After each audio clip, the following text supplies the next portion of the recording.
Fala, juventude! Esse é mais um vídeo do canal Economicamente. Hoje eu respondo a seguinte pergunta: de onde virão os recursos? Qual será a fonte do dinheiro utilizada pelo governo em função das medidas contra o coronavírus? Acompanhe!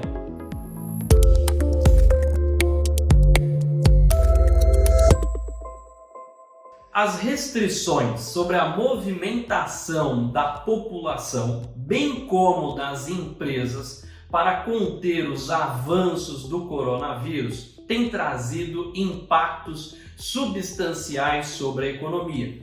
De forma a mitigar estes efeitos, o governo já anunciou medidas econômicas que superam 224 bilhões de reais. No entanto, a grande pergunta que fica é: de onde provém ou qual é a fonte? Ou mais do que isso, de onde é que vem esse dinheiro do governo justamente para custear essas medidas de combate ao coronavírus e de incentivo à economia?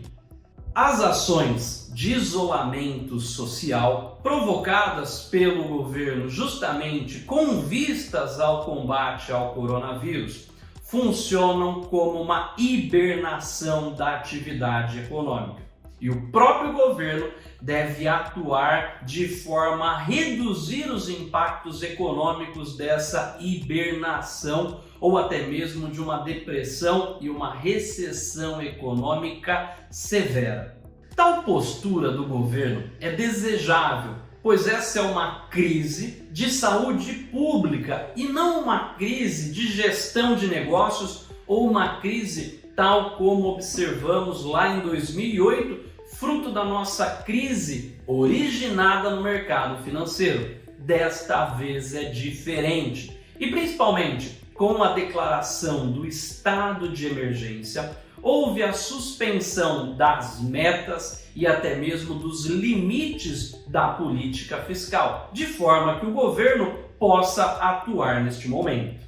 Nos próximos meses, nós teremos uma demanda sem precedentes sobre o orçamento do governo federal. É provável que o PIB brasileiro em 2020 caia acima dos 4%. Isso traz consigo duas grandes implicações. A primeira é uma queda muito forte da arrecadação fiscal, da arrecadação tributária. E o segundo caso é um aumento dos gastos públicos, principalmente em função dos atendimentos de benefícios, Corona Voucher, como alguns têm dito, mas principalmente em relação às medidas econômicas com vistas ao combate ao coronavírus. E é justamente esse aspecto que nós vamos discutir. O que nós vamos discutir e o que nós vamos comentar aqui agora é que o governo tem 4 formas de prover estes recursos, 4 formas de financiar os seus gastos emergenciais e que são necessários neste momento.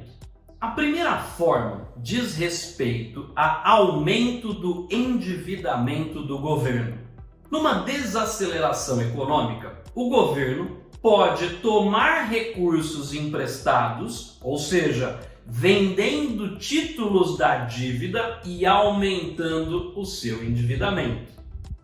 Ou seja, uma alternativa que o governo tem é justamente vender títulos públicos de forma a aumentar o seu endividamento. Felizmente, atualmente as nossas taxas de juros, dada pela própria Selic, está num nível relativamente baixo e num dos menores níveis históricos da economia brasileira, o que torna, neste momento, o custo desta dívida menor.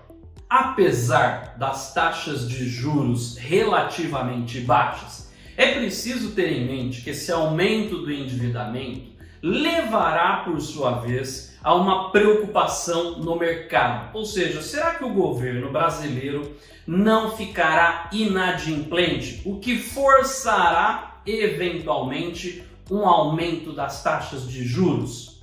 É preciso lembrar que em 2019 nós tivemos um rombo nas contas públicas de mais de 67 bilhões de reais. Isso perpetuando um ciclo de 6 anos no negativo. E aliás, o que se espera para 2020 é um aumento muito forte da dívida pública.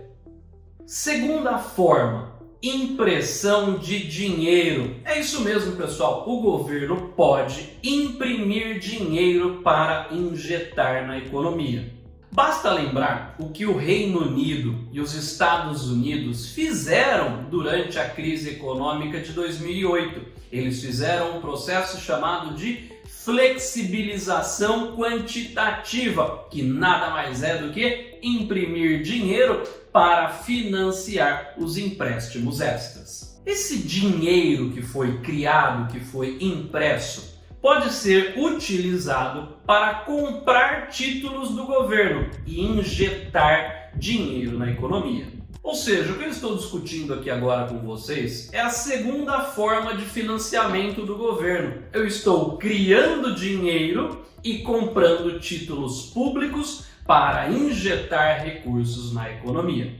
Em condições naturais de temperatura e pressão, os nossos amigos da física e da química estão adorando falar CNTP. Mas o que eu estou querendo dizer é o seguinte: em condições normais, imprimir dinheiro causa inflação. No entanto, as condições atuais são bastante distintas e trazendo um viés inflacionário bastante baixo. Aliás, este será um conteúdo e um tema que nós vamos discutir aqui no Economicamente em breve. Terceira forma, aliás, essa é a mais conhecida de todos os brasileiros: aumento de impostos. Uma forma clássica de financiamento do governo é justamente através de impostos, taxas e contribuições, ou seja, a carga tributária sobre empresas e consumidores. Em 2020, o que nós observaremos são retornos decrescentes da renda, principalmente para aqueles que possuem rendimentos elevados. Imagine um indivíduo que tem um rendimento de 500 mil reais por ano. Ele terá um rendimento decrescente sobre a sua renda. Afinal, numa economia fechada, não faz sentido gastar essa renda adicional numas férias de luxo no exterior, concorda? No entanto, impostos mais altos tendem a reduzir a demanda, ou seja, tendem a pressionar negativamente o consumo, tanto das famílias quanto das empresas. No entanto, se o governo adotar uma política de redistribuição desta renda, ou seja, taxar e tributar os mais ricos, neste momento onde eles estão tendo rendimentos decrescentes da renda, e alocar para os mais pobres, uma vez que eles têm uma propensão maior a consumir. Dado que os mais pobres têm uma propensão marginal a consumir muito mais elevada, isso aumentará a demanda. E aliás, essa pode ser uma sugestão de uma política econômica temporária, justamente para que nós possamos dizer que estamos todos no mesmo barco. É verdade que um aumento dos impostos para financiamento do governo traz um impacto negativo principalmente para nós, consumidores e empresas. Por outro lado, traz um alívio principalmente para os mercados de dívida pública, mostrando que o governo se importa com o impacto do déficit público no longo prazo.